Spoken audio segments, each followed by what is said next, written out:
দেখো, পাশের বাড়ির অতনু একটা 50 ইঞ্চির টিভি কিনেছে। তুমিও একটা কিনে আনো।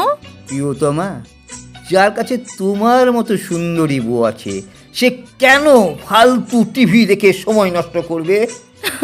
তুমি না, যাই তোমার জন্য খাবার নিয়ে আসি। দ্বিতীয় দিন। হ্যাঁ গো, তুমি আমার জন্মদিন কি করে ভুলে গেলে? কি করে তোমার জন্মদিন মনে রাখি? তোমাকে দেখি তো মনেই হয় না তোমার এত বয়স বেড়ে গেছে। সত্যি? যাই একটু স্পেশাল চা করে আনি। তৃতীয় দিন। স্বামী স্ত্রীতে ঝগড়া চলছে। আমি পুরো ঘর সামলাই, রান্নাঘর সামলাই, বাচ্চাদের সামলাই। তুমি কি করো? আমি নিজেকে সামলাই।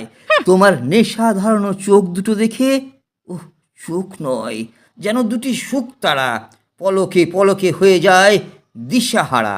ভ্রু দুটি